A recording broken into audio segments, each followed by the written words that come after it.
tuned into the truth frequency. Your protection from deception. This is Truth Frequency Radio.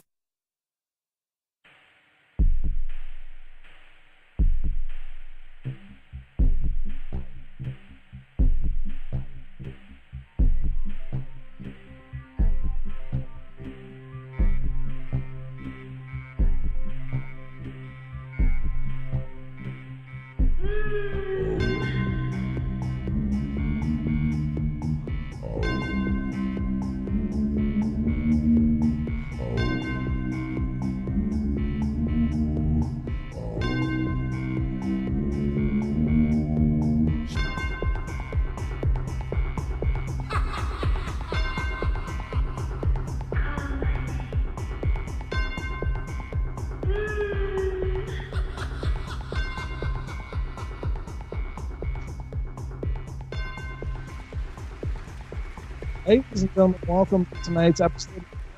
I'm host Brent Thomas. This is live and unrehearsed on this second day of November. I hope you all are doing great. And just got to ask you, have you ever looked into the power of rituals? Have you ever wondered, why do we do these repeated behaviors over and over? What are we doing? What is the power of these things? What is it that makes them such a part of our lives? Sometimes it's just out of convenience. But what is the rituals of power? How is it that people amass power through ritualistic practices? So we're going to get into this tonight and so much more. So hang on, we're going in. So tonight is about the power of rituals and the ritual of powers. So it's quite a loaded topic, and it's something that we've touched base on many times on the portal. We talk about the practices of people to amass power. We talk about the power of the things that we do that are very unconscious and generate results in our lives, sometimes positive, sometimes negative. And so tonight's show is about the power of rituals and the rituals of power. And in order to accomplish this, I thought it would be great to bring on my great friend and special guest and longtime contributor to the Paranormal Portal and many-time guest of the show, Mr. Nese, Kevin Shores. Welcome to the show, buddy. Bonjour, Anin, Nese Indigenicas Ojibwem, Minoa, Kevin Indigenica, Jaganashi Mug, Makwanin Dundame, Minoa Nindo Gichida, A Pegish Bima Diziwe Wien, Chi Migwich Gichimanadu. Thank you. Hello and hi, Brent. It's great to be with you. I always enjoy being present in your presence because it is a humbling experience. And it's an ultimately fun till her daddy took her T-Bird away. Way to go all retro on me. But yeah, welcome to the show. And of course, you've been an amazing part of the portal for a long time now. And you've come on many times and talked about your personal insights and personal beliefs and the many years of study and research into a lot of diverse topics. But you and I have talked many times off the air, just for hours, about our beliefs of things and what's going on in the world around us. And many times we've come up with, the actions of some people and how those actions are not as mundane as they might appear, and how they may generate a lot of extra effect in their life. And I think that in our modern times, we've lost sight of the power of these things, both the things like symbols, things like the power of spoken words, things like actions and practices, and how they hone and direct energy towards a result.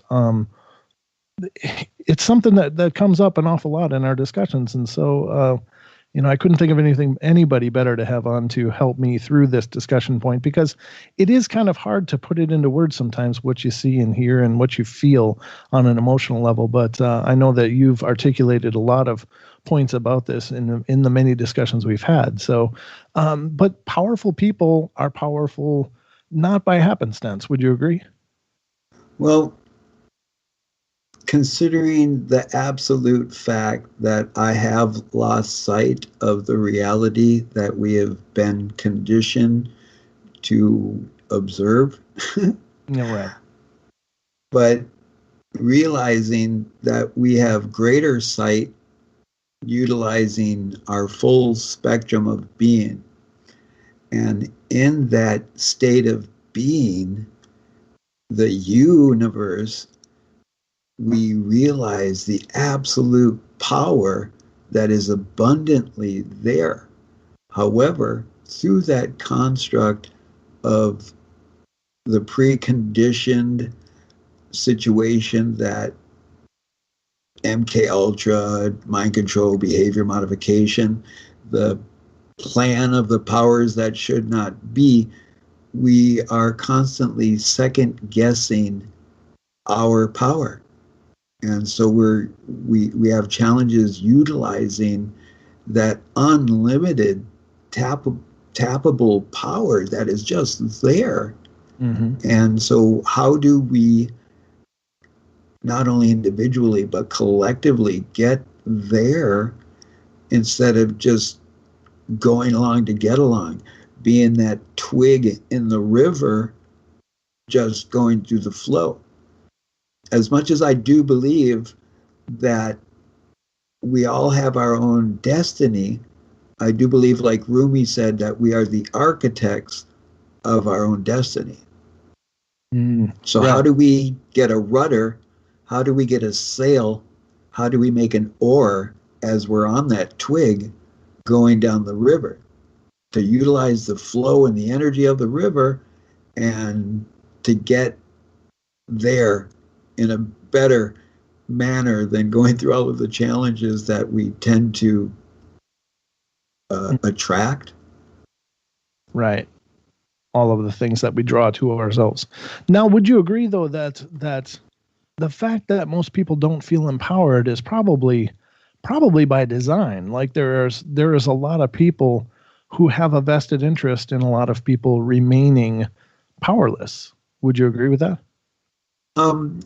Absolutely. And Michael Talbot wrote this incredible book, The Holographic Universe, and he discusses in there about how sometimes in our behavior we play a part of a victim, and in that being the victim, we are able to get people to direct power at us, because since the moment we were born, we are of want of our desires. When we originally came here, it was our needs that we wanted. We were born and we would cry because we were hungry or messy, and our mothers or fathers or someone would come there and give us that power, give us that energy, whether it be in the embrace and a tender kiss and the giggle and the laughter, but from the beginning we've been conditioned of the want of power. And unfortunately, as we continue to grow, we find those different modalities to attract the power, but then we do not take the moments to step back and scrutinize, am I doing this in a positive or negative way? And am I reciprocating where I am taking power from someone, but I'm also giving? You take what you need and you give what you can. Mm-hmm.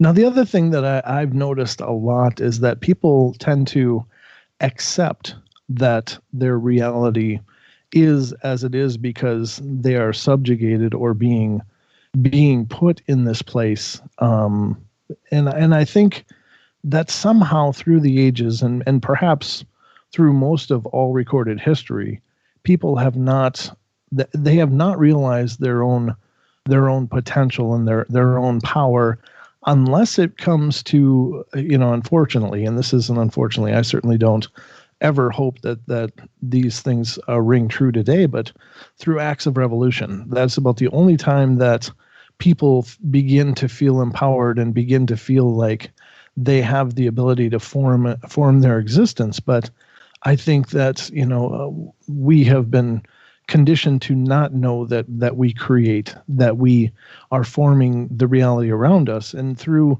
many different modalities. And of course, we'll get into many of these throughout the course of the night.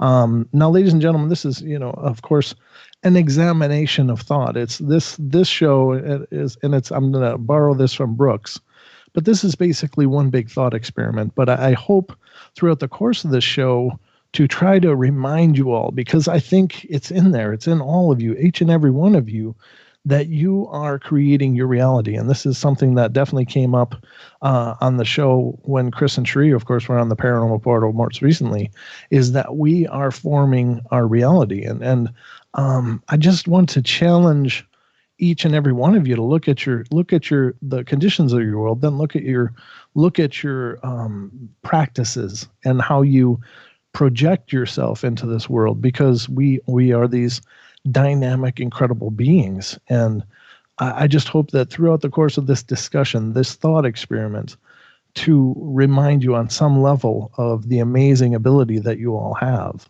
And I know this is things that Nese and I talk about oftentimes. This is the amazing power and potential in each and every one of us. Well, absolutely. And in the experiences that I've gone through, where I've been fortunate to witness things that my standard upbringing in America, where you critically scrutinize and scientifically, quantify what it was, I can't answer the things that I've witnessed. And as a indigenous person, I'm an enrolled member to the White Earth Reservation of the Anishinaabe, or Chippewa or Ojibwe, semantics there, but they had rituals, they had ceremonies. And as I learned these ceremonies and I learned these rituals and I practice them, it is incredible the ability of foreshadowing and finding that rudder, that sail on your stick as you're going through the flow, and the energy is there, and it's just amazing. And I use the word amazing because I have seen the Grand Canyon and I have seen a child born, and so I feel I can use that word, but it is so amazing, this existence that we are in. However, when you step back and you look at the conditioning that we have gone through from the moment that we were born to unlearn these really basic, simplistic thoughts of tapping into the power. Mm-hmm. And hopefully through what we shared today and tonight, and whenever it is that you're listening to this, maybe people are traveling in time, but I hope that we can share something that's going to help you or help universe tap into this power, because it's there. If there's one absolute that I know besides change is inevitable, that the power or the energy is there within us all. Mm-hmm.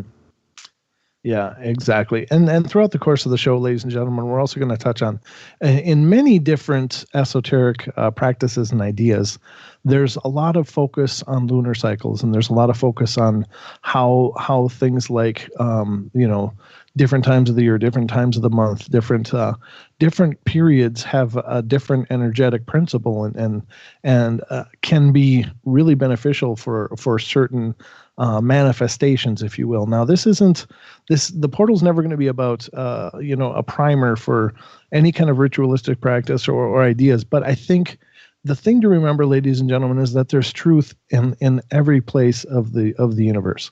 There's truth in all ideas and all practices and all philosophies, if you will. And it's up to us to find these little clues and these little hints and find ways to manifest them in our lives. And that's not, it's not to either promote nor degrade any practice as far as a religious observation.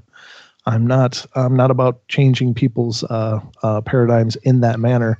Whether what you believe fits or not is entirely up to you. But I'm just talking about the manifestation of our lives and how powerful each and every one of us is in that. And there are many practices that we adhere to, and many of us pray. Some of us meditate and pray, and others of us meditate, pray, and do certain practices throughout a period of any given time, and even a yearly cycle. And all of these things, I think, are keys and can definitely help to manifest a life that you want.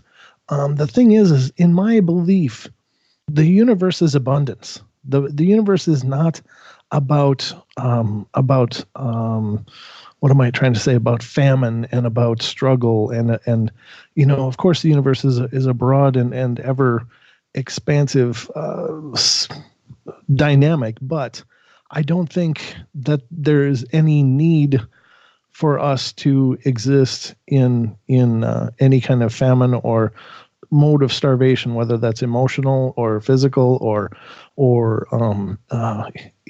spiritual. That there's abundance in the universe. It's just that we have to remember how to find it and how to bring it into our lives. So that's kind of all of the above is the focus of our show tonight. And I don't ever try to project myself as a person who has it all figured out. I don't. I struggle with everything in my life. I still do. I still forget. But there's this deep part of me that knows all these things on a very intuitive level, that there's some core of me that has never forgotten. And I can always, when I remember, I can always tap into it. But I get lost just like everybody in life. And I trip and I do stupid things all the time. I'm human, and that's my point, is that nobody's gonna, just completely rise above the world, because we always have to exist within the world while we're manifest here and now in this eternal now. But the idea is how to at least learn to step over some of the easy pitfalls, how to manifest a direction of energy in your life to create that abundance, to create that fullness and that warmth and love that we all intrinsically deserve. Well, absolutely, and I will be the first one to admit of what a hypocrite that I am. That I am a hypocrite, and I never claimed to be a righteous man. I would just wish to live a righteous path, And as I continue on this path, I was raised Lutheran. I was raised reading the Bible. I remember my foster grandfather was an elder of the church, and after church, he would make us come home and listen to the Bible on tape about whatever the pastor talked about that day. And anytime we got in trouble, he would find the passage in the Bible that reflected the trouble, and he would have us, So I was raised up that, and then at one point I got involved with my Native American ancestry, and I felt the epiphany of being absolute in that, So it was like my existence knew this is where I felt best in my spirituality, in my religion, and I will share with anyone that asks, especially if they ask in the manner of Native Americans, to help them on their paths, because that's one of the teachings of being Anishinaabe, is that we all have something to teach each other. And the cliche says even a broken clock is right twice a day. So we all have something to share. Are we willing to have the patience to listen to what other people have to share? Because if somebody knows that there's tigers in the forest where you may be heading, wouldn't you like a little heads up on that? Or they rub you in peanut butter and say, have a nice trip. Exactly. Can you bring this steak, Little Red Riding Hood, to Grandma's house? Right, exactly. And speaking about the moon, it's really funny how everybody's kind of joking about like Halloween and everything like that. But if you critically look at that, we've either already had Halloween or Halloween is next week. Because just because the calendar says a date doesn't mean what it actually was, because I would like some time getting into that tonight. I know you've made some really, really amazing observations as far as the lunar cycles and stuff, and how things are shifting and changing, even as far as the lunar schedule. So I definitely want to get into that tonight, because I think that that's powerful, not only in what it means on a global scale for, as far as just the equilibrium of the Earth, but also what it can mean on an energetic scale. And yeah, that's great. And I hope we can touch on that, because I'd love to bring those things to light again, because I think what you discovered is incredibly profound, and it should continually be addressed. Well, if we discuss about rituals and ceremonies, that they continue to gain power as the ritual or ceremony continues. Right. And so if there are, the cliche, as above, so below, as within, so without, I call it the Holy Trinity, positive, negative, and balance, or neutral. And so in that ebb and flow of all the cycles, if we look at the cycle on the larger scale, the Earth, what's the next larger object? The moon. Right. And then where's the next measure? Well, the other planets and the sun. And then all of their positions, and they correlate with whatever. But from my experience and from my research, that Halloween occurred on the darkest night, which is actually the new moon of next week. And we've talked about this before, Brent, that I have made the claim that this full moon that we just had is actually November's full moon, and not September's or October's full moon. And we can go more detail in that, but if you go back and you start reading all of these ancient works of history and stuff, that we were talking about this earlier, it's just about repackaging. It's about, the truth is absolute, and it's being relabeled, and it gets into semantics.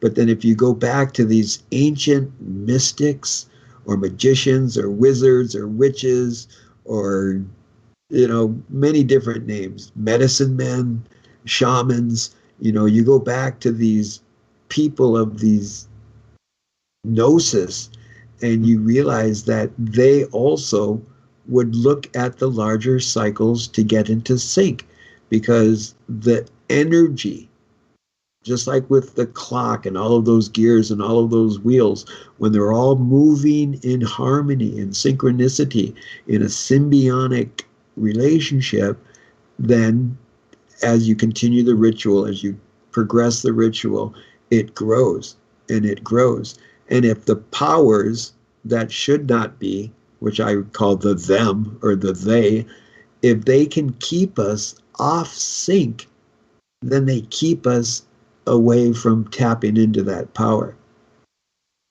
Right, exactly. Yeah, that's a great point, and we will certainly investigate that as well throughout the course of the night.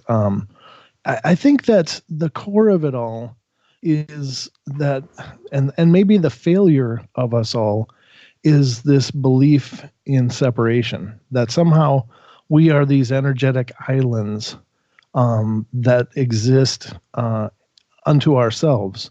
And for some reason, we need to try to attain this unifying field or presence or intelligence to make us a part of the whole. And I think that by virtue of being alive, and this is my own gnosis, for lack of a better term, that we are intrinsically connected to the light of the universe because we are alive. We are, to put it in a parable, and tell me what you think of this, Nese, and all of you guys in the chat rooms, but we are these lights. We are these beautiful divine lights that exist in these shells of a body, or a manifestation of a shell of a body, however you want to look at it. Whether it's actually physical or just the illusion of physicality is up to you. And it's semantics for the most part. But as by virtue of being a light, we are connected to the light in order to have light.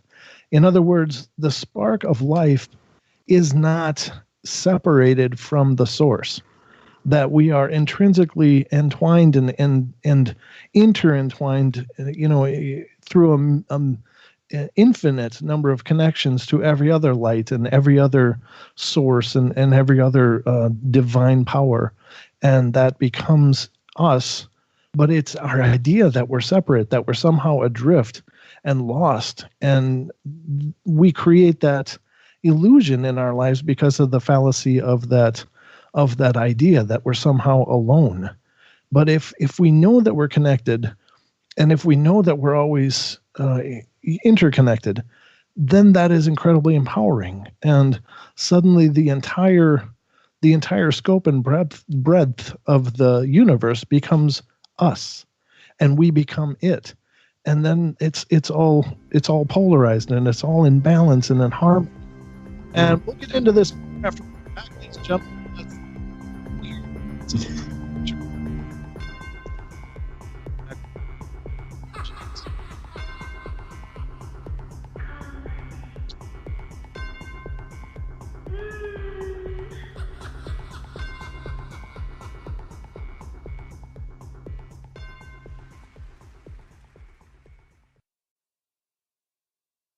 This is Truth Frequency Radio. No hate, no hype, no fear. Real people, real radio.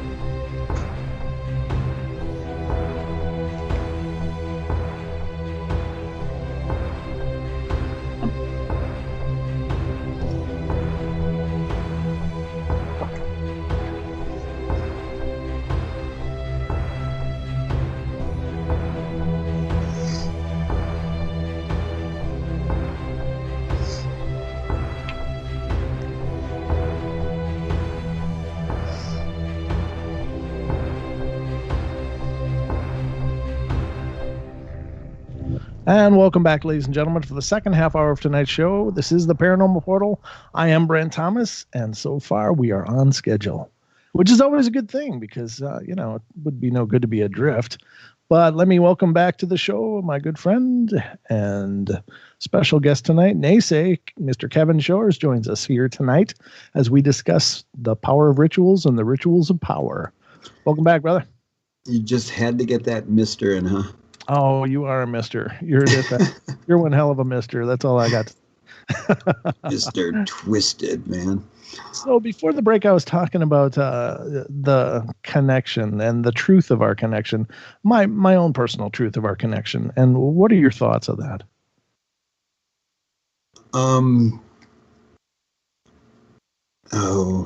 If we could somehow possibly tap into what Jung called the collective consciousness and realize the miracles that we are, it would be so much easier, simplistically, if we just look at the mirror at ourselves. Our oogly googlies are utilizing light and frequency and a reflection, and it's bouncing back into our optical nerve and into our synapses, into our brains, and on this microcosm, electromagnetic currents are occurring in our synapses and the neurotransmitters.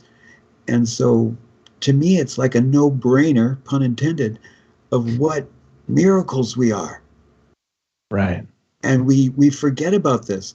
As we are raised in America, we witness thousands of deaths on TV, on videos, in movies, and stuff like that, where we've become desensitized to the death of fellow humans being murdered and mutilated and decapitated and horrifically exploded. You know, that it's not even that sensitive. But the minute you see a video or a picture of an animal being hurt, we're just like, we crumble. Right. You know, but we don't bat an eye anymore. And I remember I brought my daughter to Cars 2. Uh-huh. And we're watching Cars 2, and all of a sudden she climbs up in my lap during the movie, and she's scared. And I'm like, what's wrong, dear? And she says, they're shooting each other. And it just broke my heart, because I realized this is part of the conditioning, that they show these children inanimate objects being mean to each other, hurting each other, you know, just like we had Warner Brothers and Wile E. Coyote. Oh yeah. You know, and it's basically desensitizing us. You know, so we get caught into this negativity. You know, and then what do we tend to do? Because we are a community, we're a commune people, we flock to the cities. Why? All the bells, all the whistles, all the stimuli. Mm-hmm. But then if we step back and generalize it, look at all of the pollution. Look at all of the the debauchery that's going on. But yes, there are good people there too. You know, but then we generalize in the whole, in the collective. What are we as humane beings producing? What are our actions producing, positive or negative? And when we go back to these ancient mystics and they try to find this power, this energy, they are asking the same questions that we ask. You know, where is my power? How do I get my power? How do I become what I am to be? And Right. through these rituals and through these ceremonies, we find the different modalities that help us move forward into the future. Because to me, it doesn't matter if you worship a duck that lays an egg on the full moon that you have to lick in the dawn of the third Thursday of the month, you know, and if that helps you make the choice to be the action for positiveness, for love, for righteousness in this universe, in your universe, then brothers and sisters and other entities, by all means, let's be there. But unfortunately, you cannot have the light without the dark. Right. Actually, there's a question in the TFR chat, and it's Doc Kayak is asking, wonder what Nese's view of depression is.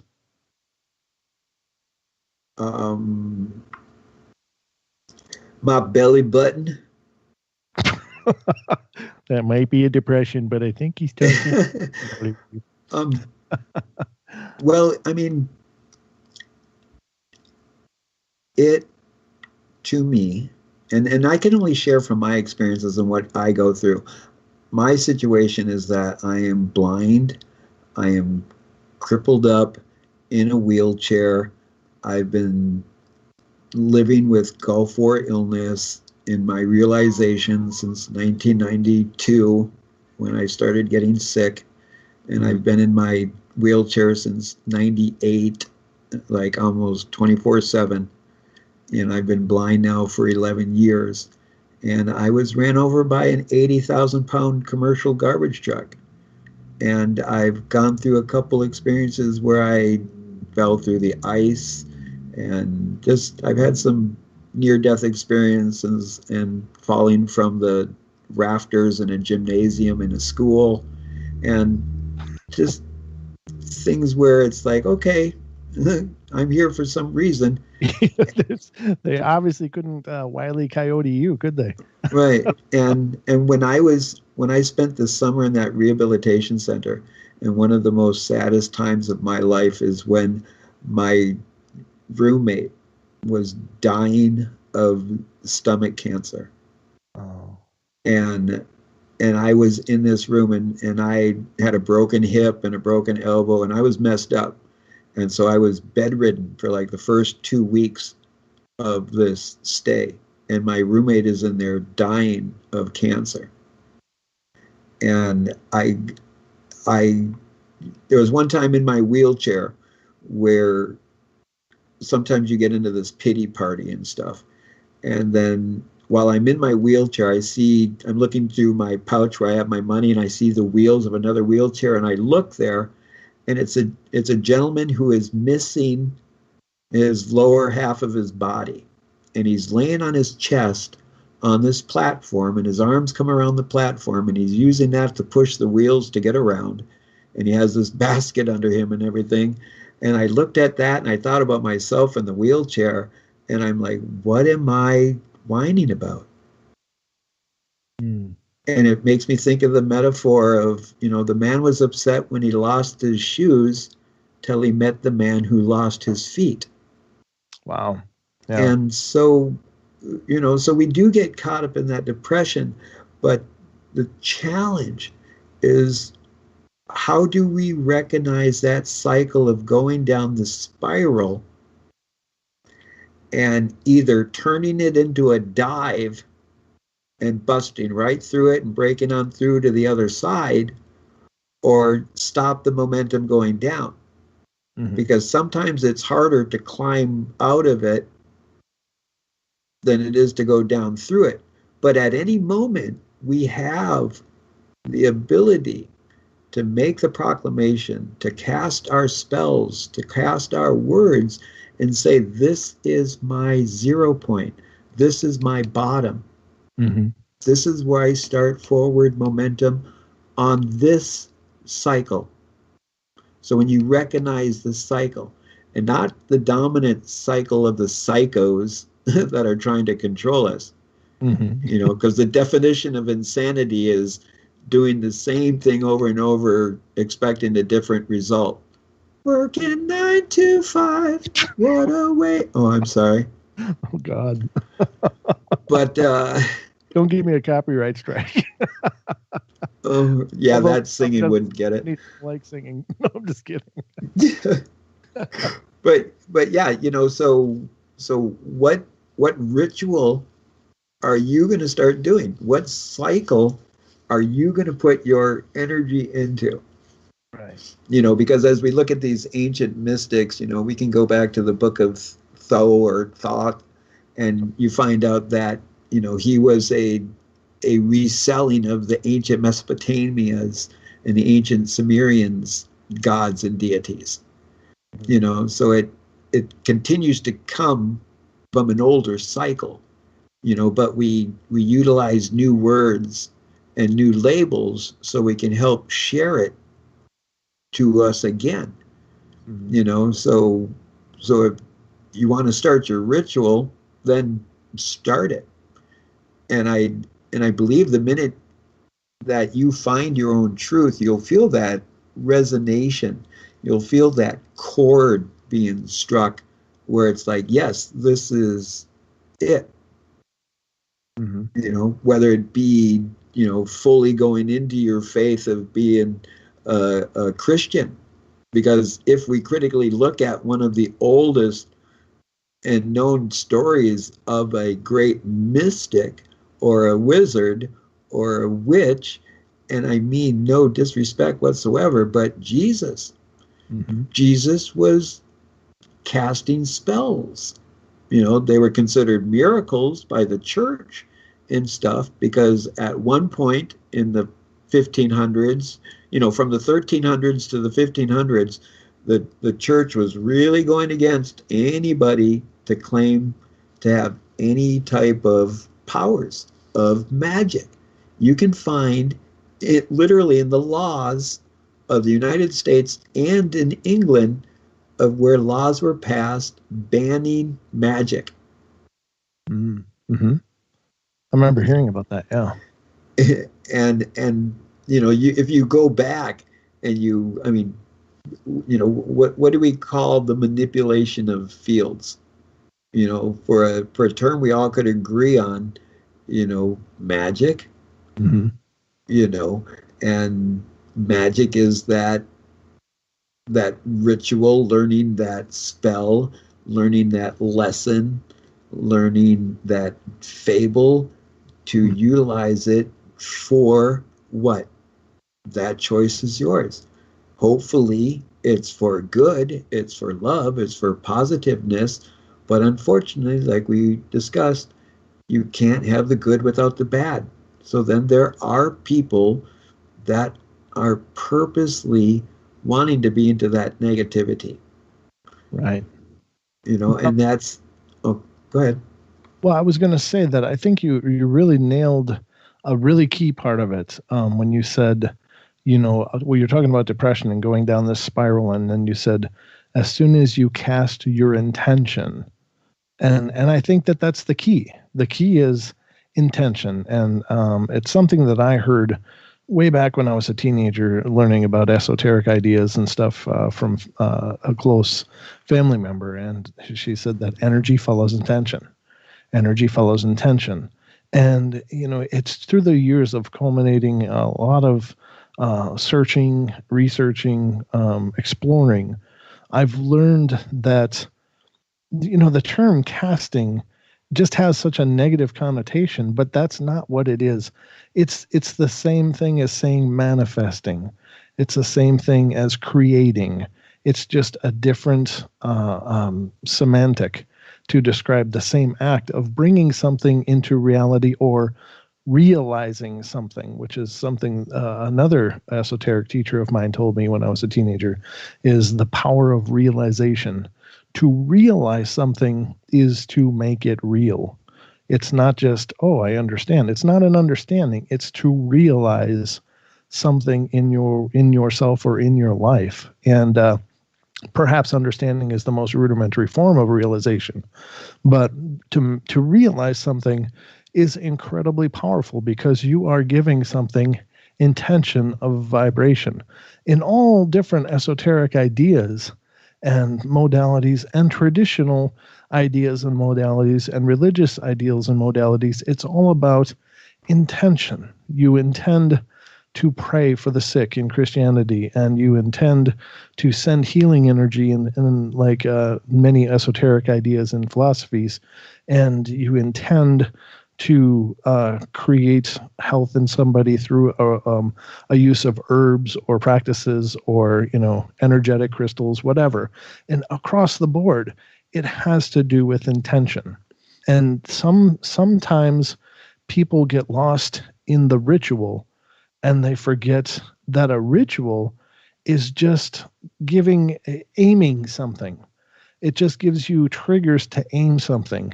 And ultimately what you're aiming, because if you think about it, if this is a matrix we're living in, then nothing that exists here has an intrinsic power unto itself. It becomes powerful with our investment in it. We believe that a collection of words in a book is powerful, and so therefore it is. We believe that a certain herb is powerful, and so it is. And we believe that casting your intention at something is powerful, or casting a spell or manifesting is powerful, and it is. So it has everything to do with the power of your intention and realization. And I think that it becomes so obscured and obfuscated through terms and ideas and these ideas of dissension and division. That we have these dichotomies all over the place. When I think that the idea is find your reality in yourself and create an intention and then aim it into your life or aim it into someone's life, again, hopefully for good in good ways. But you really hit it on the head. And that was something I definitely wanted to talk about tonight, was the power of intention. Well, I will add in a story of my experience and intention, because there is always, in every occurrence, a contrary to the rule. Mm-hmm. The story is that I had bed sores one time. I was really sick, and I got bed sores on my backside, and at the same time I was bitten by a brown recluse. Oh. And to this day I'm still fighting that wound of the brown recluse. Wow. The bed sores I had on my backside, one of them went in almost the whole inch into my body. And ironically, before this occurred, my grandmother died, my native grandmother. Oh. We went to her funeral, and as a homage to her and in my teachings, I cut about 12 inches of my braid off. Aww. And they didn't have a funeral pyre for her. And I was upset about this, because this is what our people do.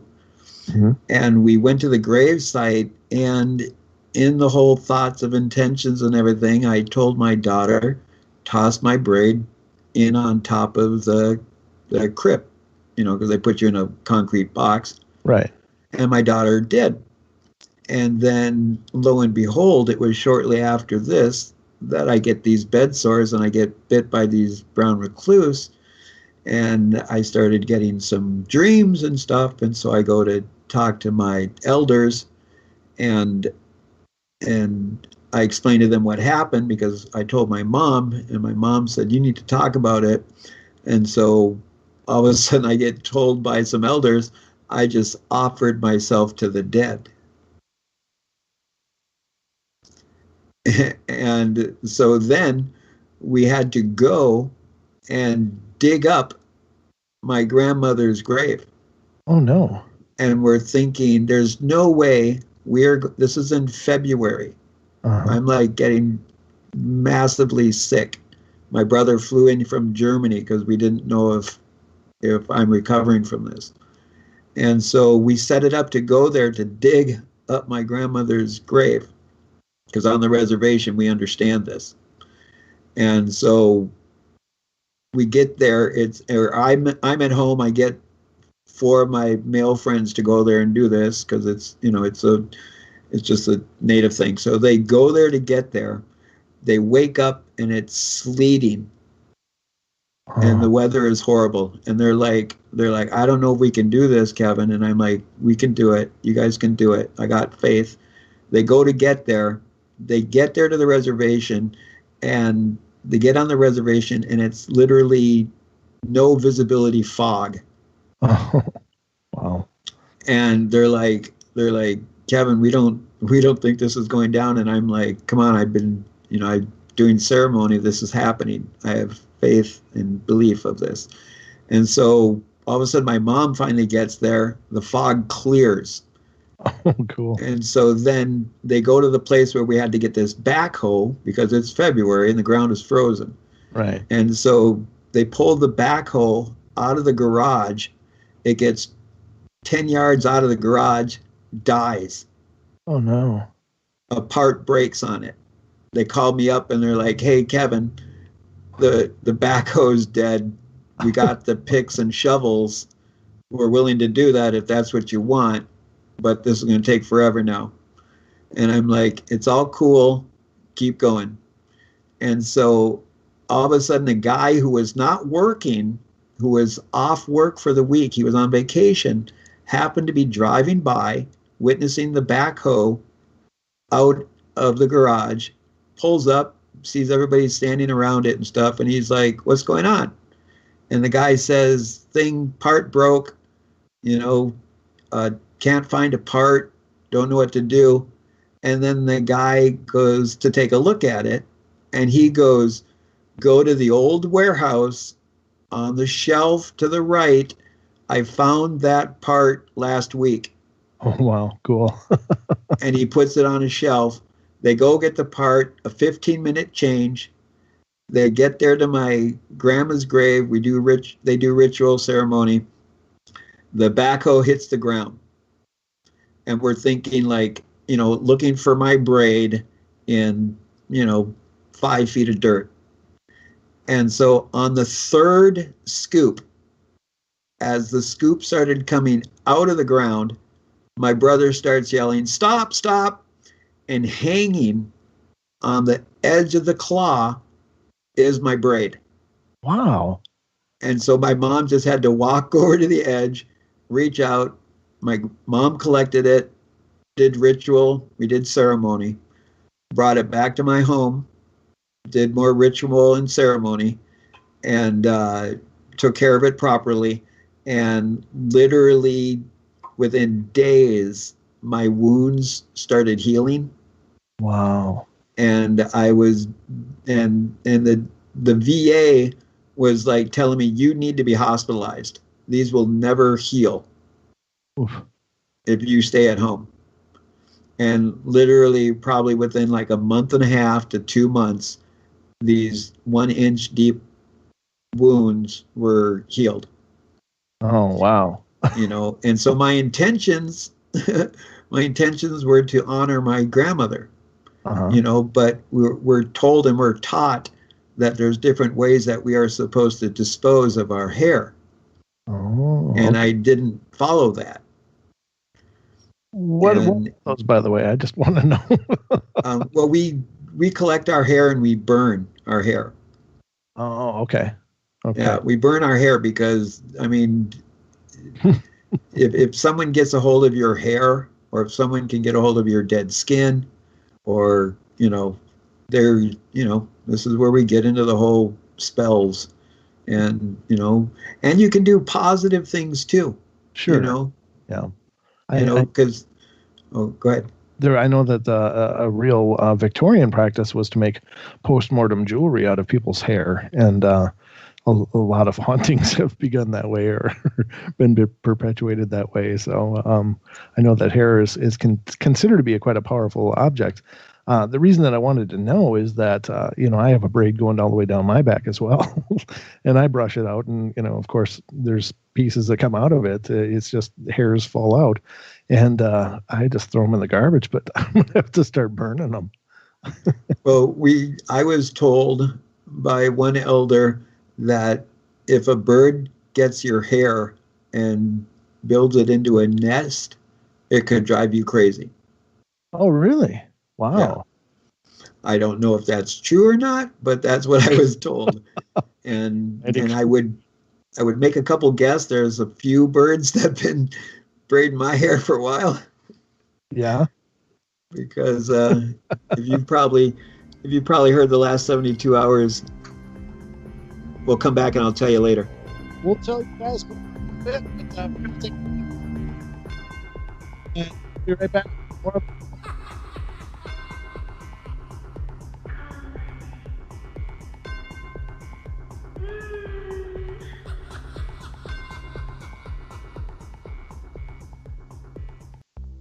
Censorship and regulation is becoming an ever. This is Truth Frequency Radio. The wicked ones obviously under heavy Masonic influence.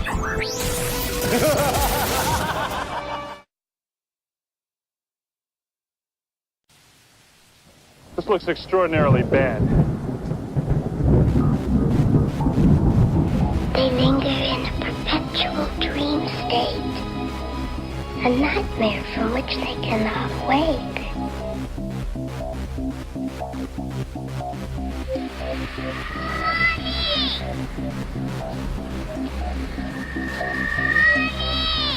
I can't see you, Mommy. Where are you? I've never sensed anything like it.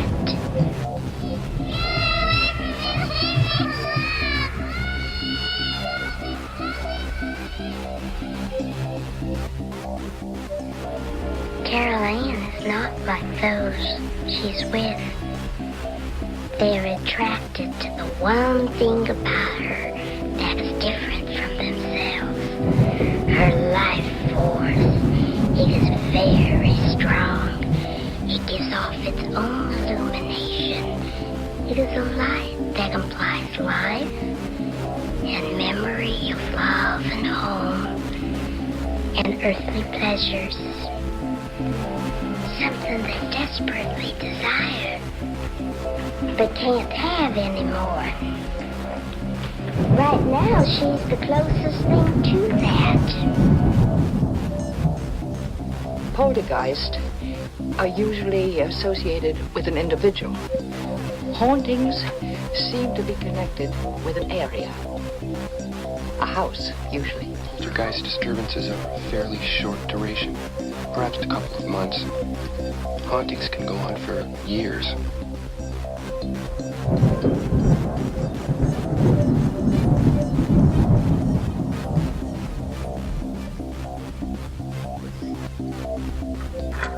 And welcome back, ladies and gentlemen, to the second hour of the Paranormal Portal. I'm still your host, Brent Thomas. You're still stuck here with me until we get through another hour anyway, unless you decide that you've just had enough, in which case I'd hate to see you go. It would be emotional for me, but I love it that you guys are here, and thanks for tuning in and being a part of the portal. I just am absolutely thrilled, and such a fascinating discussion tonight. But before I go any further, I just want to say, first of all, on Wednesday's show, we had started up with some huge hiccups on our YouTube-only stream. Had some technical issues, whether real technical or otherwise, I don't know. But it was an interesting show. But I just want to say happy birthday to Sarah on Wednesday. I after dealing with the tech issues, I kind of was fit to be tied, so I forgot to say it then. And to, of course, our own Deb Varner, whose birthday was before Wednesday. I think it was Tuesday, but I could be absolutely wrong and going to embarrass myself. But I just wanted to publicly say happy birthday, Deb. And today is Ruthie's birthday, who's a YouTube listener, Ruthie. And she's, I think, also a TFR listener, as a matter of fact. So she's all over the place. But happy birthday to all you guys. Thank you so much for being a part of the Portal family. And we love y'all. And we are here tonight going through the power of ritual and rituals of power with Nese, Kevin Shores. I didn't say Mr. So welcome back, and we can continue on that line of thought we were on. Happy birthday to you. Don't make me mute you. Was that Marilyn enough? Maybe Manson, but right. That's what I was going for with the whole topic of the evening. Marilyn Manson. Is he a practitioner of the dark arts? Are you a practitioner of the? No, you're not, Brent. I know you're light, brother. I know you're like one of the brightest lights in my universe. Oh, thank you. I mean, I try to be a good person, but I know that there's some people in my past that aren't absolutely thrilled with me. But I guess we all have those. I try to be a good person, though, as much as I can be. I try to live altruistically and for the promotion of others as much as possible, every chance I get. Do you have any rituals that you care to share? You know, I think that we all have rituals, and this is the thing. And my idea is that by rituals, it can even be as mundane and silly as waking up and looking at the day ahead and going, oh, it's Monday. I freaking hate Mondays. Mondays suck, And so what we're doing in those moments is programming that Monday to suck. And generally, Mondays suck. And how can you expect it to be otherwise when you've baited it with that intention? You've formed this idea around it that it's going to be horrible. And how could it be different if every day you went, hey, it's another day. I'm just really grateful to be here and wonderful that I have a place to call home. And, what if you look at things inversely? Yeah, it's never as much fun to go to a job as it is to have your weekends. But, I mean, it's a kind of a necessity of life. So when you program it with those intentions and say, oh, Mondays suck. Mondays always suck. And life sucks on Monday. Well, you're sending that energy out, and we charge it. And even Jesus said it's done unto you as you believe, allegedly in the Bible. That's what he's quoted as saying. And I think that a lot of people equate that to mean the power of your faith. But I think it was not quite so ambiguous. I think he's saying literally, if you believe in something, that is what you will get. You will reap what you've sown. And so there's a power in expectation, and it is a ritual that we have. Mondays suck, Fridays are great, and usually Fridays are great. And it's all to do, we are always in this, this is going to get kind of out there maybe, but we're always in this eternal now. The only thing we have is this continuing state of now. And when we live our lives aiming ahead, like aiming ahead sucks, unless it's Friday, then aiming ahead is wonderful. And looking back and go, well, yesterday really sucked. I really hated that. Or, forgetting to be where we are. And I think that those kind of ritual practices that we have in these never existing in the moment you're at, instead you're either, loving what happened or hating what happened, or you're dreading what's coming or you're loving what's coming. We're always projecting either forward or backward, but rarely where we are. And I think there's a strength in finding that center. That when we find that center, we become realized in that center, and we can have a lot more control over our life when we project ourselves from the now, rather than sending energy forward or backward through these thought games, these thought loops that we get caught in. Rather than to say what my rituals are, I mean, I believe some things, I don't believe other things, but I don't ever want to suggest one thing or distract from another or detract from another. Whatever you believe is up to you. If your rituals involve a religious practice, or your rituals revolve, health and well-being or fitness or whatever, whatever you put energy into is what is going to manifest for you. But I think the power in all of those is being in your moment, being in the now. And I think that being centered in those moments is where a lot of the ancient power came from. And there's a reason that people in ritualistic practices spend years training their mind. Most initiates into a lot of esoteric practices and occult practices, and by occult I'm not saying evil. They're just, occult just means hidden or secret. They spend years developing their mind first, before learning the practices of these manifestation and the observance of different symbols and stuff. If they can't master the now and master themselves in the now, then you don't need to have them aiming their their energy throughout the universe.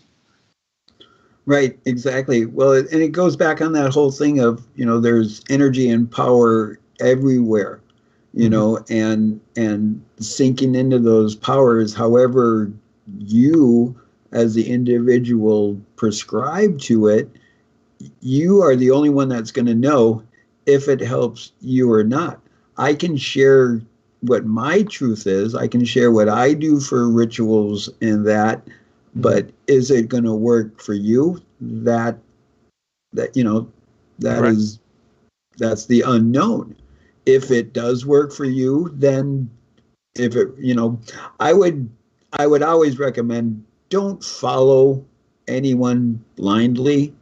And it seems that simple, but unfortunately, because as we talked earlier of that self-doubt we have, we're constantly sharing our thoughts, sharing our opinions, sharing this and that and the other thing, because we want to be validated, that the way that we are thinking isn't crazy.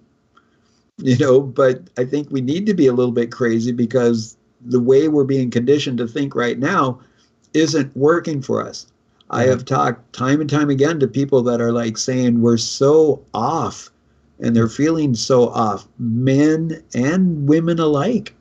And just earlier listening to, Freaky Friday, they were discussing about the whole off kilter. Well, this goes back to when we were talking earlier of the synchronicities of the greater cycles of the moon and the sun, because the great mystics, they also would utilize, even when you look into alchemy, alchemy, they talk about when you do these alchemic equations, these formula, when you toil and boil in your brew, in your casting of your whatever spell, you utilize these greater cycles, to help with the energy of the cycle, the ritual you're doing. And in my experience, I agree with this, because when I do my manifestations, this is when I do them. I've talked before, just on the last full moon, I did a fast. I fasted for 4 days, and on the full moon, on the morning of the full moon, I did ritual, because there were, there's individuals that ask for it, and there's individuals that need it, and this is what, this is what we do. In my circumstance, I have been bestowed a pipe, for lack of a better term, it's called a peace pipe. And when my pipe was introduced to the universe, I was taught by my elder, or my teacher, this pipe is given to you for the people, not yourself. And you utilize it for the people, and so some people will contact me and they'll ask of me, and, and if everything's done in a harmonious, or in a, well, there's kind of like a protocol of asking, that I try to follow, Sure. and so depending on what people ask of me, depends on where we go with it, Right. And so we synchronize with these greater cycles, because they do help you. I like to refer to it as being a conduit. Okay. Like a straw. Right. Where an individual will come to me, like the pipe where it has the hole that goes all the way through the pipe. I try to be that same thing, where the energy that's there abundantly will go through me to the individual. And that's one of the biggest challenges, is that when you get caught up in ego and you try to do these things, then you're asking for problems. Right. Your ego kind of does a little squeezing on that straw. It's like putting a kink in the hose. Right.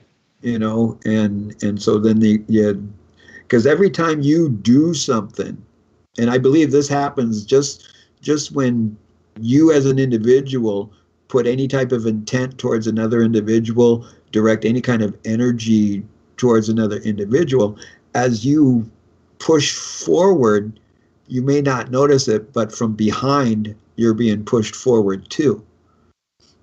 So what are you pushing forward? Are you pushing positive forward? Are you pushing negative forward? Or are you trying to assist them to find the grounding, to find their balance?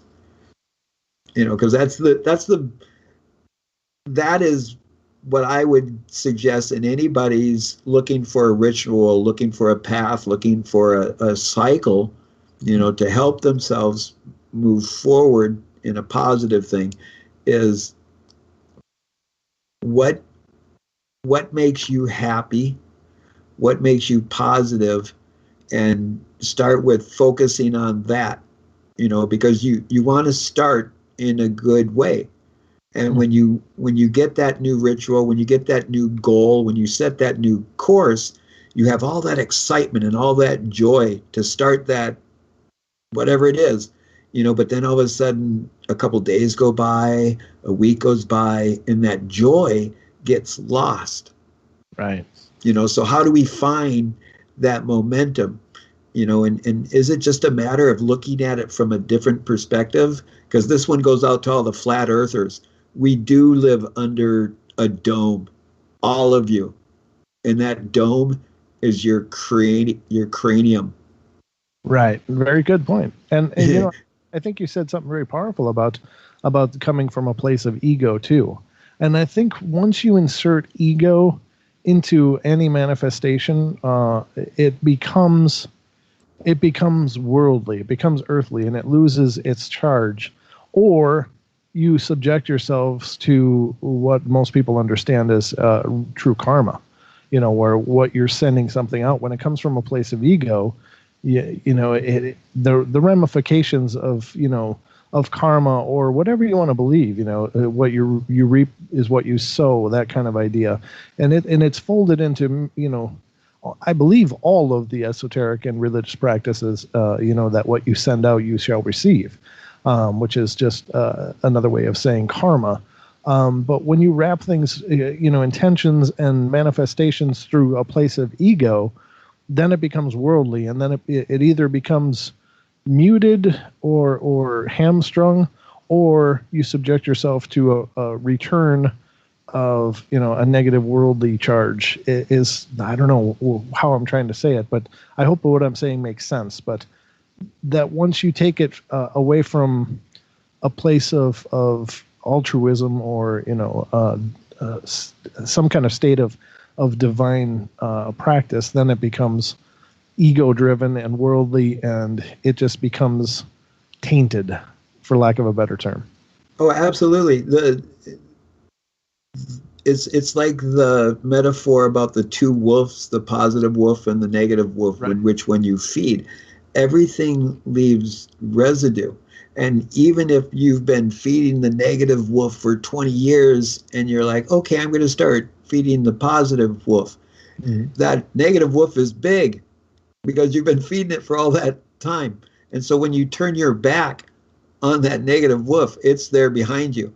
And that negative wolf is like, do it, Nese. You can do it. You know those people you want to send those words to. You want to cast those spells. You want to pass on that, because you can hear those demons. You can hear that darkness of your own individuality, and it's awesome, what we get away with once we find an excuse. And if we can say, oh, Mercury's in retrograde, or the devil made me do it, or some evil entity was whispering in my ear, right, or, I just woke up on the wrong side of the bed, we can find that excuse, but we still have the choice to do it or not, whether if it is a negative entity, because I do believe there are negative entities that are whispering in your ears,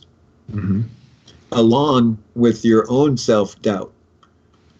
Right. So throw that on top of it, where you're already trying to be a righteous person, but then you have not only the group pressure of go along to get along, or do it, come on, do it, because they're doing it and they want you to do it, so they don't feel bad about doing it if you're doing it too.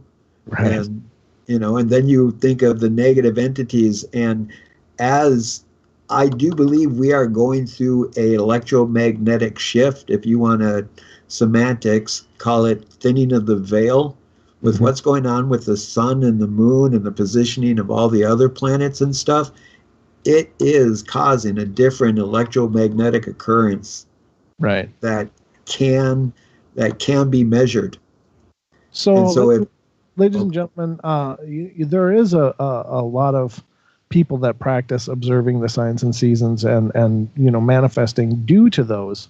And I do want to spend a good portion of what's left of the show, Nese, if you don't mind, discussing what you've discovered about the changes in the lunar behavior and all of these other changes that you're discussing now, because I think it's important to understand that those things are in flux as well, and how that could be affecting us all. Oh, absolutely. Well, so as we're talking about rituals and doing ceremonies and stuff, and we were talking earlier about Halloween, from my research, it happened on the darkest time of the month, because right now we're going into Scorpio. Okay, and what is the whole thing of Scorpio? The kiss of Scorpio, where in Nove is 9, we're in the 9th embering moon, where we start going into the deep sleep of winter. So in the metaphor, Scorpio just kissed the heavenly sun of the summer solstice, Leo, July, the start of the summer, The sun got the kiss, and the heavenly sun is going into death. And if you look at these ancient mystics, they're all talking about these ritual ceremonial points, whether it's be Stonehenge, the pyramid, the Snake Mound of Ohio, or even if you look at a powwow wheel, and you look at the powwow wheel as a circle, it has its marks on the circle of north, south, east, and west. Now, if you look at those four corners, the four corners of the earth, the four archangels, each day, each one is a day. 1, 2, 3, 4 days. From each degree of the circle, there is 72 between. So there's 1 day plus 72, 1 day plus 72, 1 day plus 72, which comes to a totality of 364. How many days in the year? So there's 360 around the circle, around the cycle, around the eclipse. And with the advent effect of all of the celestial bodies and their electromagnetivity of attraction and repelling, it causes our moon to kind of go a little bit more elliptical and causes our planet to go a little bit more elliptical around the sun. Mm-hmm. And then the greater cycle is the solar system going around the galaxy, as above, so below. When we get to the microcosm, our cells, our nuclei, and our protons, ha ha ha. Sorry, Tesla lovers. Okay. Sorry, rehashing of atomism, quantum. Sorry, don't get me going. But anyway, so here on this earth, as it spins on its axis of polarity, we have the moon, which is causing a relationship, hopefully symbiotic, with the earth and its electromagnetic, causing pull and push on the tides.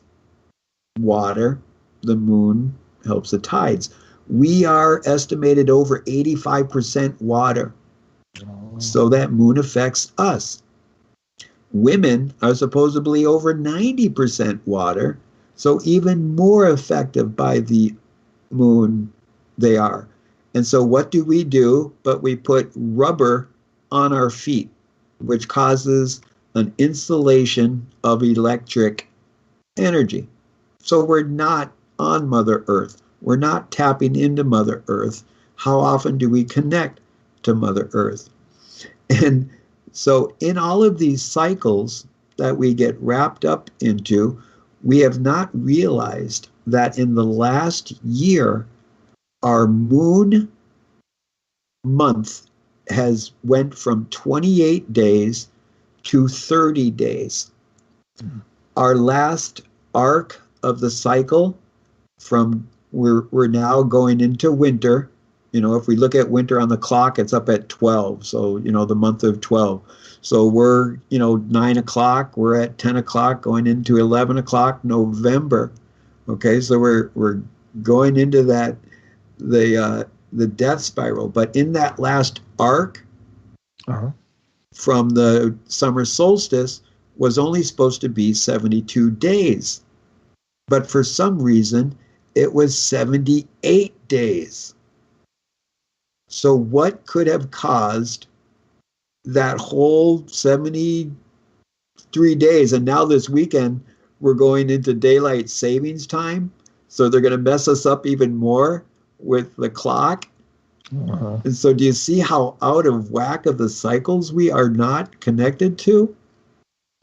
And so in this last period from the summer solstice to the fall equinox was a 78-day roughly period.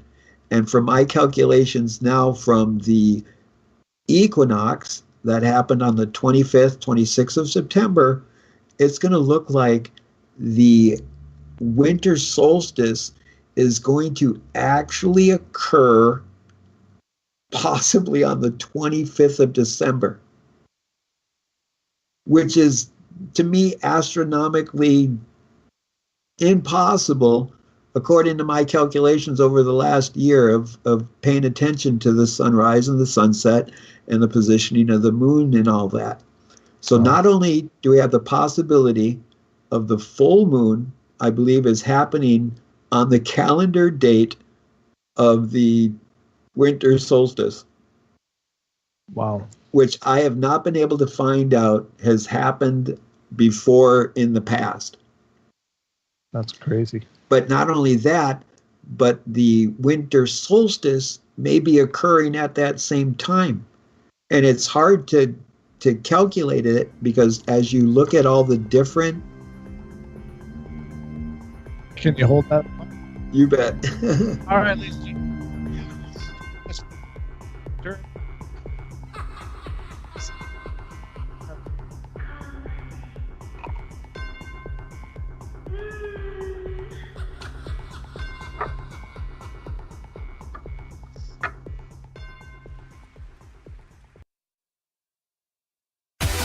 No hate, no hype, no fear. You're listening to Truth Frequency Radio. We are TFR.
And welcome back, ladies and gentlemen. I'm Brent Thomas. You are listening to the Paranormal Portal, and I'm absolutely thrilled to have you here. And thanks you guys for being here for tonight's show. It's always an incredible journey, especially when Nese is here and sharing his wisdoms. But I just want to take a moment and mention to stick around after the show here on TFR, iHeart, TuneIn, and TalkStream Live as Nikki Colombo comes on.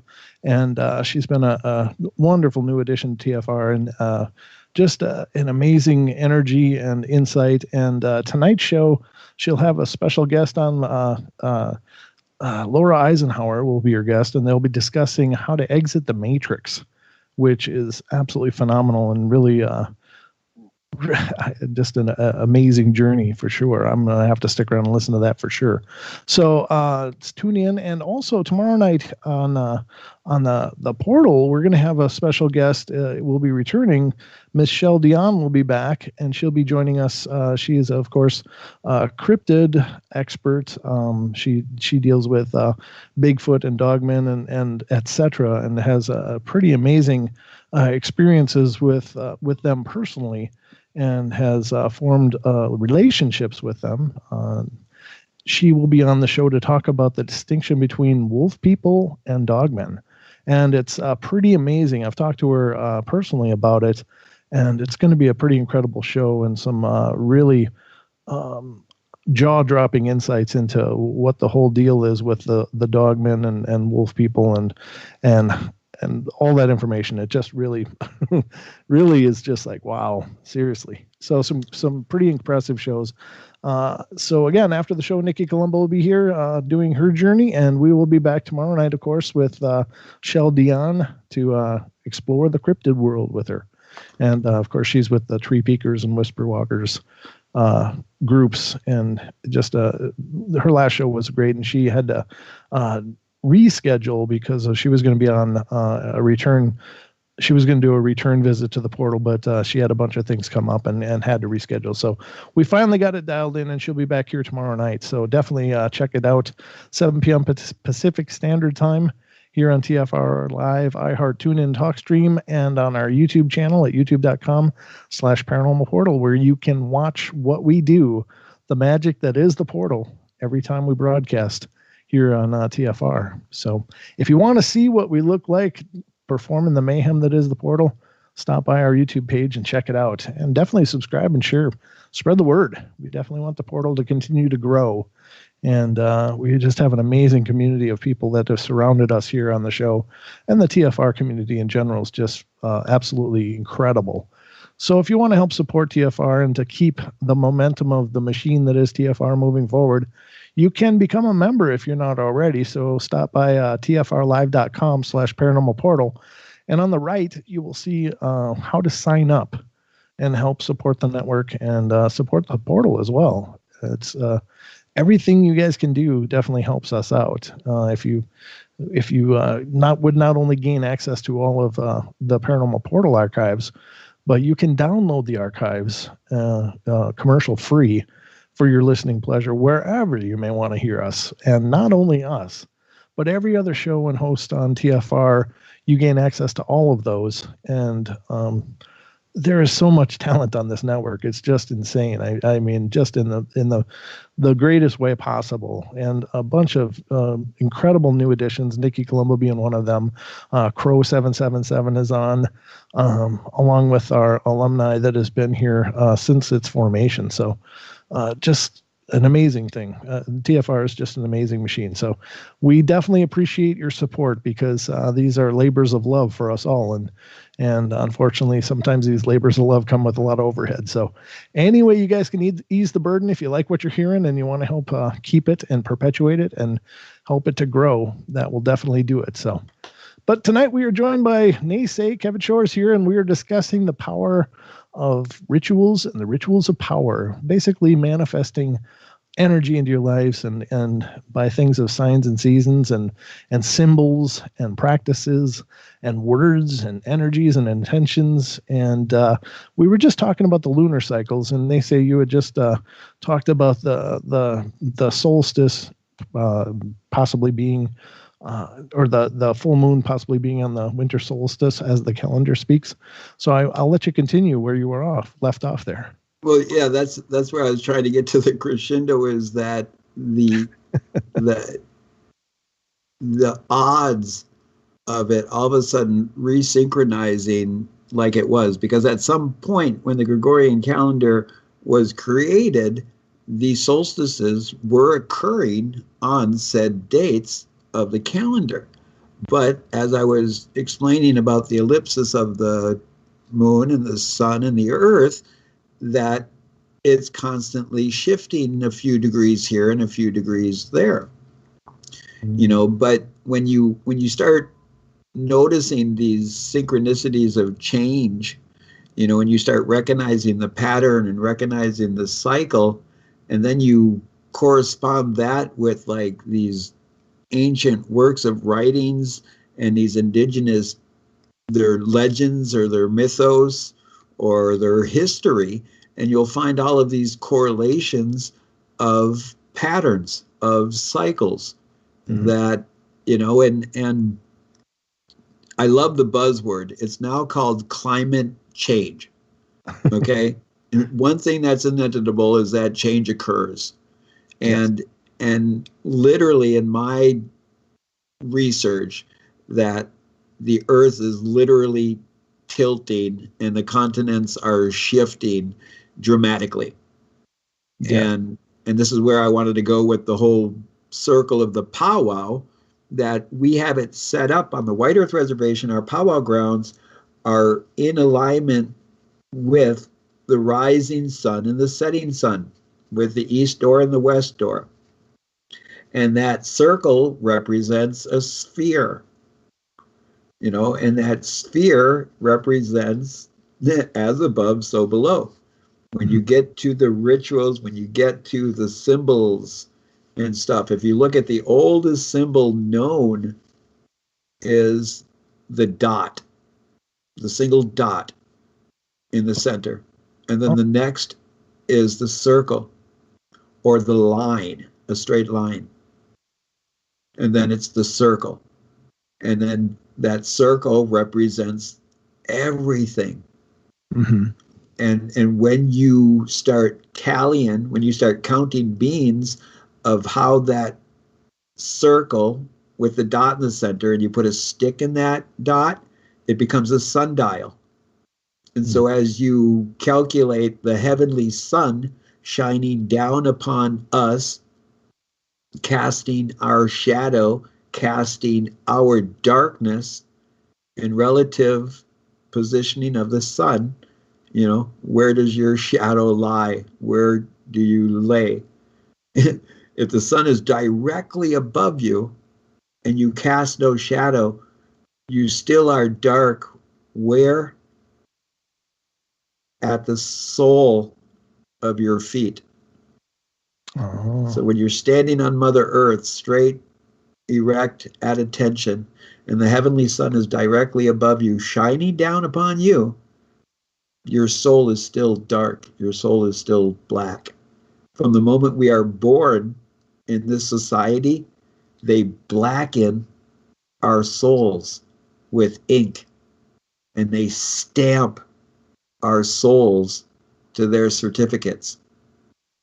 And we don't realize these rituals. When we go to Target, we see the circle with the dot in the center. The oldest known symbol of civilization and the oldest known word for God or the Creator was that symbol, the circle with the dot. It was Og, the all-seeing eye, the eyeball, the circle with the pupil in the center. Wow. And so when we have that circle, and when we divide the circle with a cross, and we get our 4 points, then all of a sudden we can create the square. Mm-hmm. So we can't make a square before a circle because we can't make it square. And this gets into the whole geometry, the angles, at what angle are we getting at? At what perspective are we looking at the circle in relative positioning of the dot in the center? Because that dot in the center is us. Right. It represents us.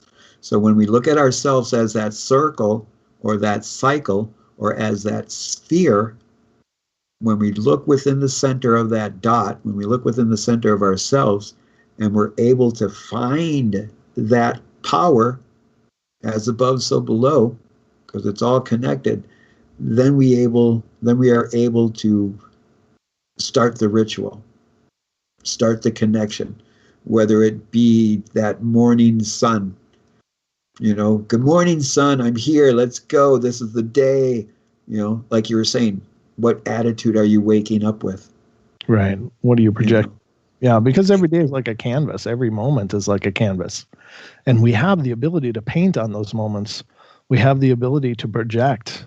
Unfortunately, most of our projections are subconscious. We are, conditioned in such ways throughout the course of our lives, like, from our upbringing to, with poor parenting or, whatever things may have affected you in your development and manifestation into your current self.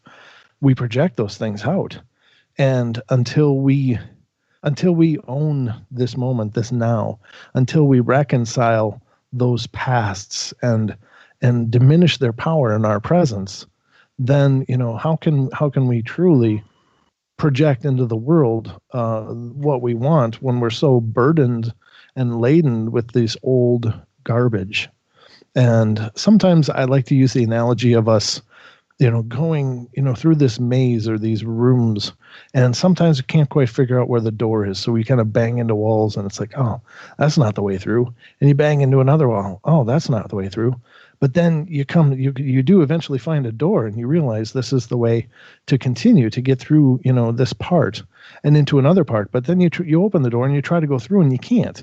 And you look down and you realize all of the things that you're burdened with, that you're carrying, and you can't fit through that doorway, through that portal, if you will, into this other part of your life or this, this continuation of your journey until you put some of that crap down and, you just leave it there. It doesn't need to go with you. It's just anchors.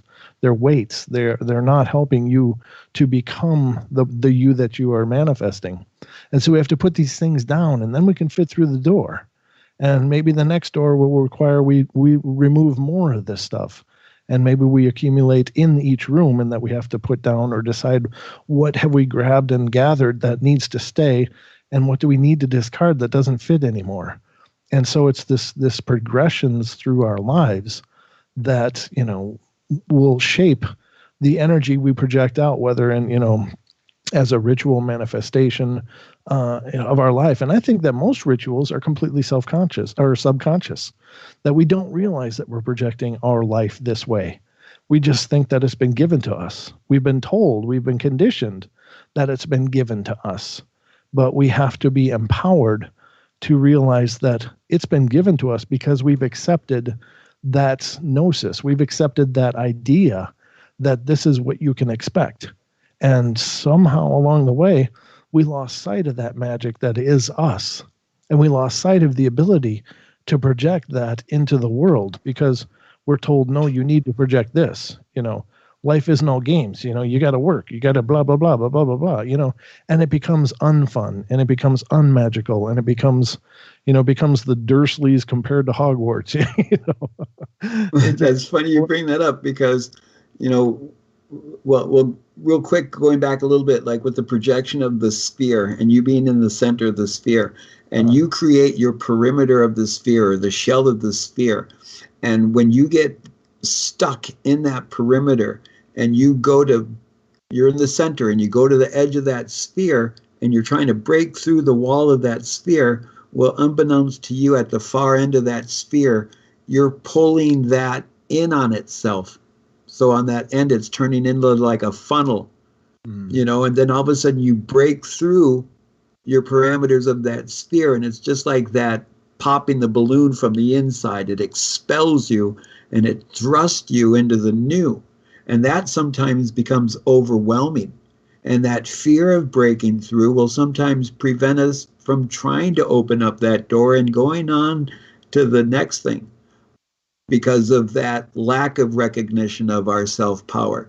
But then if you look back at these ancient mystics, and I love Jordan Maxwell, he talks about these ancient wizards and witches and magicians or warlocks or whatever, and when they would cast their spells, their illusions, their trickeries, their, whatever, they would utilize tools. Mm-hmm. And one of these tools they used was a magic wand. And they would have to go into the forest and would have to get a branch of a specific tree. And the most commonly used tree was the holly tree. So they would get holly wood to make a magic wand.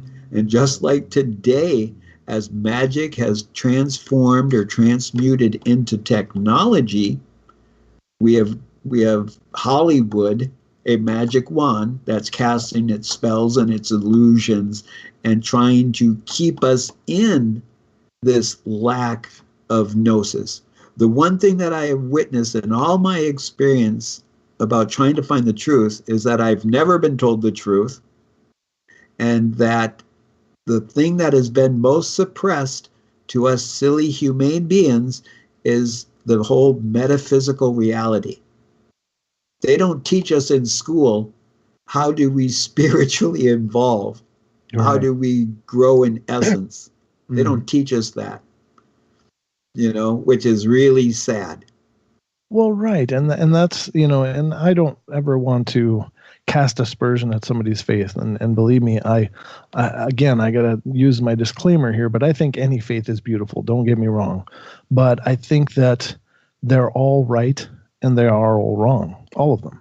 All of them are absolutely correct and all of them are absolutely wrong.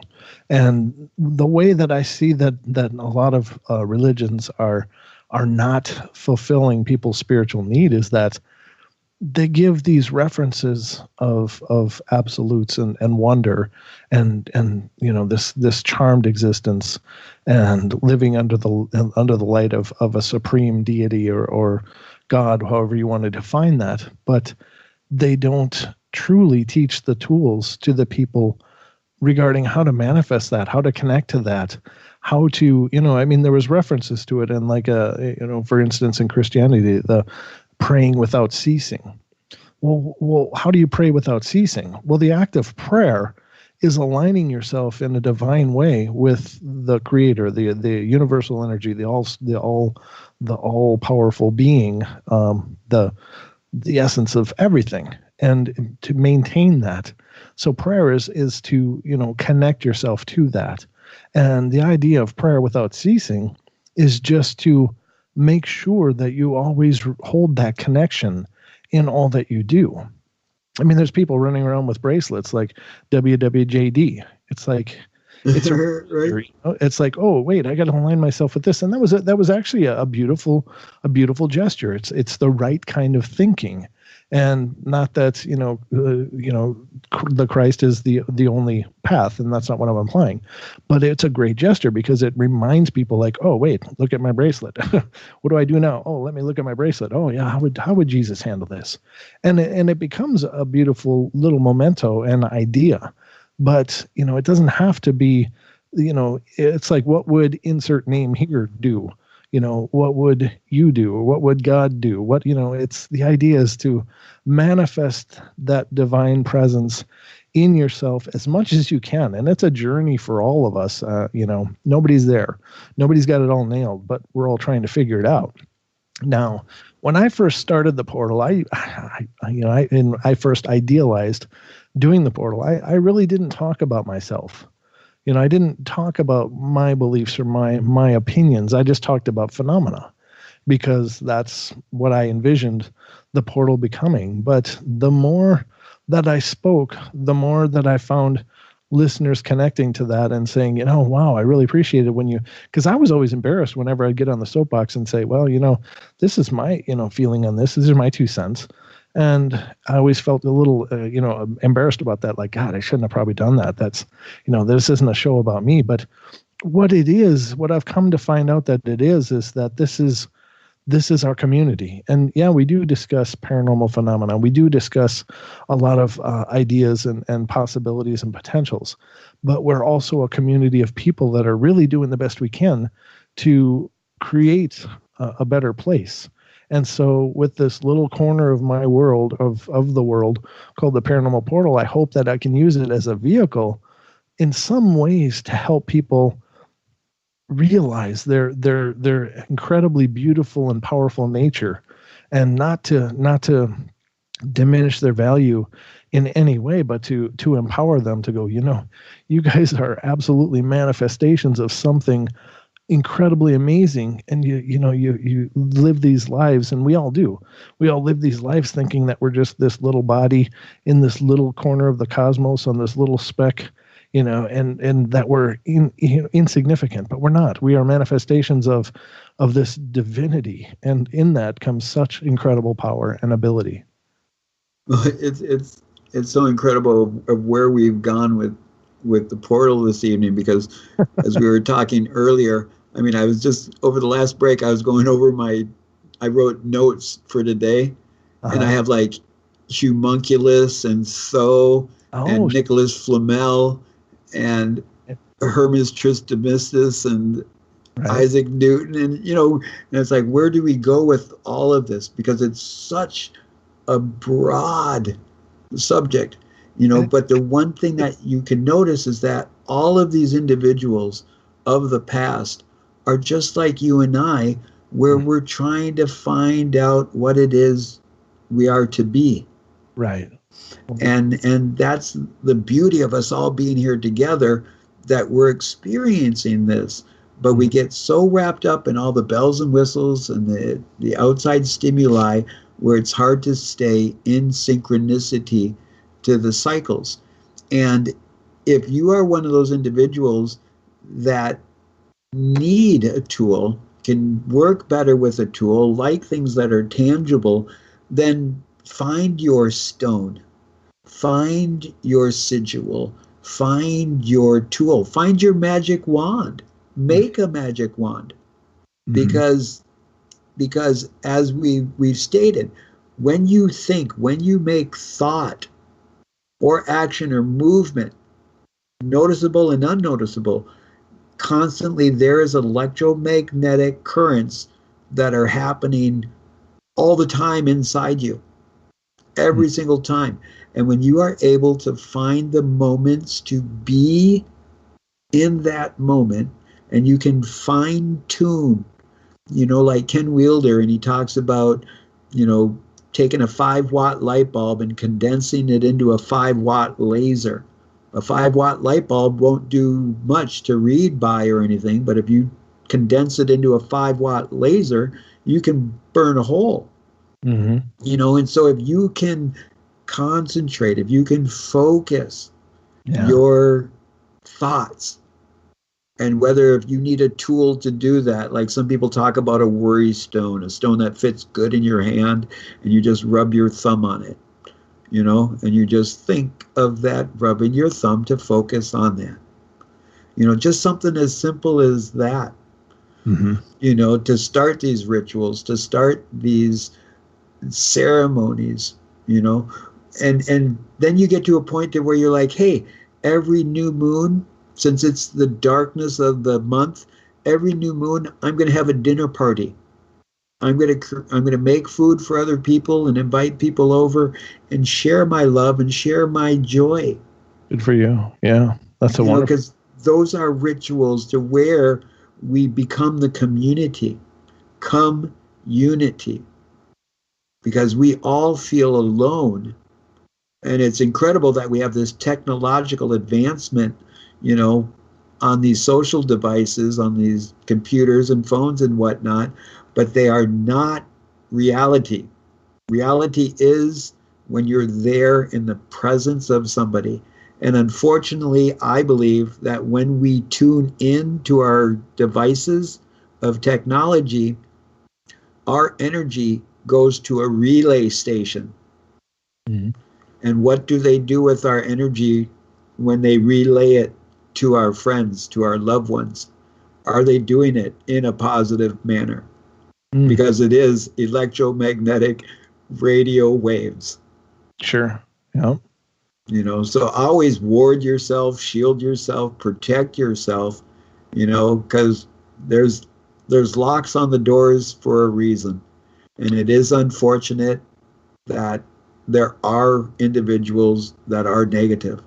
All right, quickly, Nese, let people know how to stay in touch with you. We're down to about 40 seconds left. Oh, the Megaphone Man on YouTube. And Brent, thank you so much, my brother. It's always an honor. It's always an honor to have you here, brother. And thank you for sharing your insights, knowledges, and wisdoms with us all. I love the way you look at things. It's always a breath of fresh air. So, but ladies and gentlemen, stick around. Nikki Colombo coming up next here on TFRIR. Tune in to Talk to Me Live.